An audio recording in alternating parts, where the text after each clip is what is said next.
শ্রেয়া ঘোষাল, যে শুধুমাত্র তার শিল্পকলার জন্য প্রসিদ্ধ নয়, ঠিক তার পাশাপাশি সমাজের প্রতি তার দায়বদ্ধতা এবং বাউল সংস্কৃতির সাথে তার যুক্ত থাকার কারণে তিনি সাধারণ মানুষের কাছে প্রসিদ্ধ।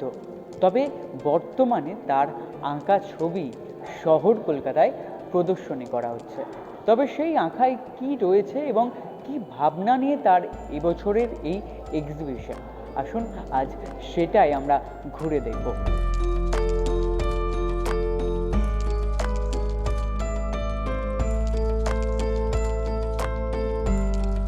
আমি যেটা চাইছি বিয়ন্ড একটা পৃথিবী যেতে, মানে বিয়ন্ড বর্ডার্স, মানে এই বর্ডারগুলোকে ছিন্ন বিচ্ছিন্ন করে দিয়ে তার বাইরে একটা পৃথিবীতে বিচরণ করতে। তার মানে এই প্রেম, তার বাইরের পৃথিবীটা কি, আমি সব জায়গাতেই দেখবেন যে প্রেমের কথা বলা আছে, লাভ সাইন, লাভ এবং এই প্রেমের দ্বারা আমি প্রেমের দ্বারা শান্তি সম্ভব।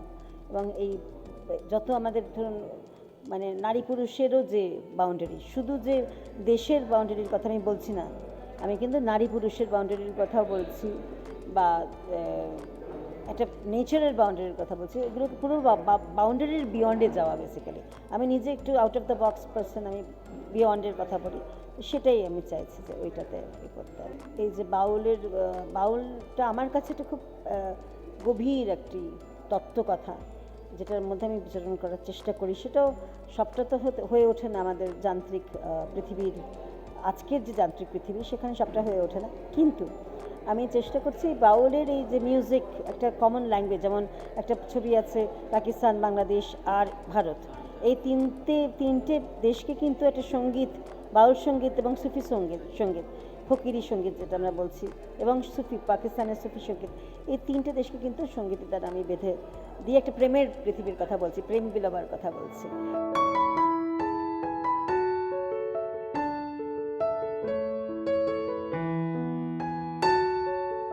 একটাই দেবতা, মানে সেটা মানুষ। মানুষকে দিয়ে যা কিছু বলার, করার, এই সব রয়েছে। সেখানে এই কথা বলছে, মানুষে কে আছে, মানুষ আসতেছে আর যাইতেছে, মানুষে কে আছে, আবার আমায় দেখে হাসছে মানুষ, মানুষ বসে তার কাছে, মানুষে কে আছে। বাউল তত্ত্বের কথা ওখানে বলা আছে তত্ত্বে। ওখান থেকে নিয়ে আস্তে আস্তে সবের মধ্যে বিচরণ করা। কিছু কাজ তোমার নিজের উজ্জ্বল করা, তো সেইটা মানে আমাদের যে তত্ত্বের মধ্যে সেটা যে একটা পবিত্র জিনিস, নিশ্চয়ই মানুষকে বললে মানুষ জানবে। তত্ত্বে যেটা আসল তত্ত্ব, সেইটা হচ্ছে বাউল তত্ত্ব। বাউল তত্ত্ব মানে হচ্ছে গোপনীয় যা কিছু আছে সেটা ব্যক্ত করা, প্রকাশ করা, এবং নানা ভাব, নানাভাবে প্রচার, গান, বক্তৃতা, আঁকা, যেটা আসে সেইটা অন্তর থেকে সেই জিনিসটা তুলে ধরে সবার কাছে, এবং সবাইকে সেই মর্মটা বোঝানো দরকার। এটা যে পবিত্রতাটা, কেন লোকে তো একটা ভুল জানে, তো ধরো রজস্বলা লোকে সেটাকে একটা ভুলভাবে ব্যক্ত করে। এবং আমাদের ধরো হাওড়ে গোসাইয়ের যে গান, এই গঙ্গা যমুনা সরস্বতী, সেই গান এইসব তো আছে আমাদের তত্ত্বকথায়। তোমার কামাখ্যা মায়ের যে এটা আছে, সেই মানুষ ভজ, মানুষ পূজ, মানুষের শ্রী করি বর্তমান, গোলক বিহারী নররূপ ধরে, যুগে যুগে তিনি প্রকাশ। পাপিয়া নিজে একটা এক্সক্লুসিভ একটা ক্যারেক্টার। ও সাজগোজ, কথাবার্তা, সারা পৃথিবীতে ঘুরে বেড়ানো, কখন কোথায় আছে বুঝতে পারি নাই। প্রাগে আছে, প্রাগে এসো, ভাবছি প্রাগে যাও। তারপর তো বললো আমি লন্ডনে চলে এসেছি। লন্ডনে আসবি? আমরা হ্যাঁ ঠিক আছে, আচ্ছা আমি বাড়ি কিনছি, তুই লন্ডনে আয়। আমি বললাম কিরকম? বললো পুজোর সময় চলে আয়। আমি বললাম বাহ বেশ ভালো। পুজোর সময় কি করবো লন্ডনে? কি বললো কেন, আমি তো একটা কালী পুজোর সময় মেলা করছি। আমরা তাই, মানে পাপিয়া হলো এরকম সবসময় চমক দেয়, এবং সবসময় ও নিজে এমন একটা মানুষ, ভীষণ একটা মানুষকে সবসময় মানে লাইফ দেয়। ও নিজে ভীষণ লাইভলি, ওর মধ্যে কোনো রকম জটিলতা কুটিলতা নেই, ভীষণ ফ্রি। ও যা করে সব সমানভাবে সুন্দরভাবে করে, তার যেখানে কোনো রাখা ঢাকা নেই। এবারের বিষয় হচ্ছে বিয়ন্ড বর্ডার্স, অর্থাৎ সীমানা, সীমা, সীমান্ত এগুলোকে অস্বীকার করছেন পাপিয়া। তিনি এমনই একজন অঙ্কন চিত্রশিল্পী যিনি দেশের বিভাজনকে মানেন না, প্রকৃত রূপে আন্তর্জাতিক, এবং নানা ধরনের আঙ্গিককে ব্যবহার করে তার নিজস্ব অভিজ্ঞতা চলচ্চিত্রের জগতে, অঙ্কন চিত্রের জগতে, গানের জগতে ব্যবহার করে খুব সুন্দরভাবে রঙের প্রয়োগ করে, কালিমাকে ব্যবহার করে সময়ের যে দার্শনিক রূপ সেটাকে চিত্রিত করে অদ্ভুত সুন্দর একটা প্রদর্শনী তৈরি করেছেন। পাপিয়া একটা আশ্চর্য মেয়ে, যেমন ছবি আঁকে তেমন গান বাজনা করে, নাচে, দেশ ঘুরে বেড়ায়। ওর কাছে কোনো দেশের কোনো সীমা কোথাও নেই, এ দেশ থেকে ও দেশ থেকে সে দেশ। কতদিন ধরে ছিল প্রাগে, অসম্ভব সুন্দর শহর, সেখানকার কালচার। এখন লন্ডনে থাকি, সেখানকার কালচার কলকাতা তো নেই। এই সব মিলিয়ে টিলিয়ে একটা অদ্ভুত বলা যেতে পারে একক সংস্কৃতি ওর।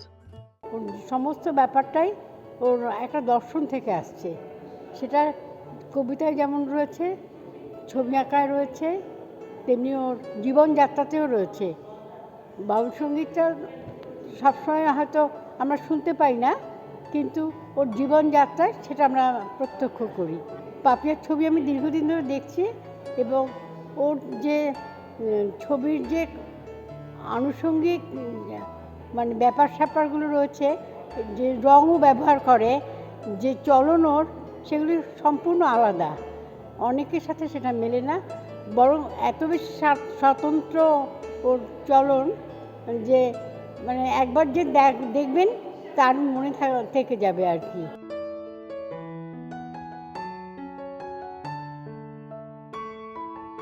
আমি বিদেশে থাকার ফলে এখানে ছবি ছিল না, বা ছবি কম থাকে। যেমন এখনই যতগুলো ছবি এখানে 27টা ছবি আছে, বেশ খানিকটা ছবি অলরেডি বুকড। তো আমার যেহেতু ছবি পড়ে থাকে না, আমাকে এসে আবার নতুন ছবি আঁকতে হয়। তো আমি বিয়ন্ড বর্ডার্স বলে এবার যেতে মানে আমার যে এখন যে সমসাময়িক যে পরিস্থিতিতে আমরা যাচ্ছি, এখন চলছি, তার মানে আমাদের যে বর্ডার্স গুলো যে ভেঙে যাচ্ছে, আজকে বলে না, আগে বহু বছর আগে থেকেই তো বর্ডার্স নিয়ে সমস্যা ছিল এবং আছে। তো সেই সমস্যার কথা সামনে, যেটাকে অস্বীকার করা যাচ্ছে না, সেগুলোকে সামনে রেখে আমি একটা প্রেমের পৃথিবীর কথা, যেটা আমাদের বাউল প্রেম, যেটা আমরা বলি, বাউল মানে তো প্রেম। ভুবন মোহন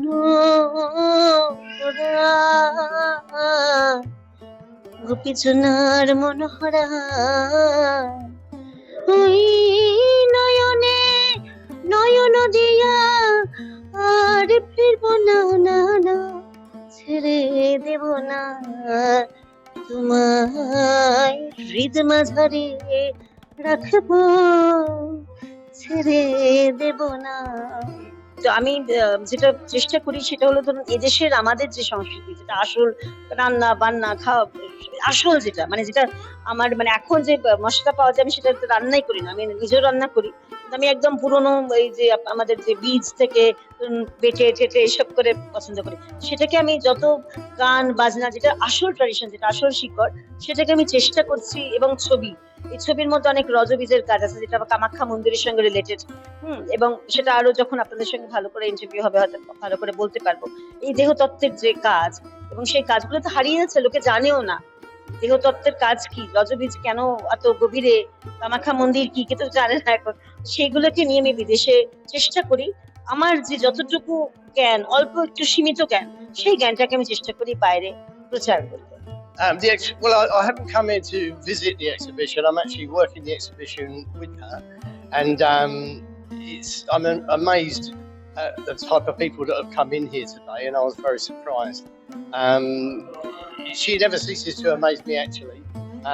She is very, very, very talented, and she deserves all the press and everything that she gets. And I love working with her. She's the most amazing person I've met so far. Papiya শিল্পী, যেমন ও একজন চিত্রশিল্পী, তেমনি ও গানের শিল্পী, তেমনি ও সিনেমার শিল্পী, তেমনি ওর অভিনয়ের শিল্পী এবং অত্যন্ত ভালো বক্তা, ভালো ক্রিয়েটিভ ট্যালেন্ট বলতে যেটা বোঝায় সেটা হলো পাপিয়া ঘোষালের মধ্যে অনেক রকমের অভিনবত্বর ব্যাপার আছে। It's just a fact. I met Papia some time back, and the reason I work here with the charity, it's not for money or anything like that. It's because she's a very, very special person, and I noticed that very early on. She's not just creative artist. She's an actor, she sings, she dances, she's a poet, she's an author. You don't often get the whole package. Usually people are good at some things, but they're not all of it. And the good thing about her is everything she touches, it tends to turn to gold. So when she's running a charity, that's a very, very good thing. This charity is to bring artists and creatives from poorer parts of the world. She will pay them, she will fly them in, put them into big platforms in London and showcase their work.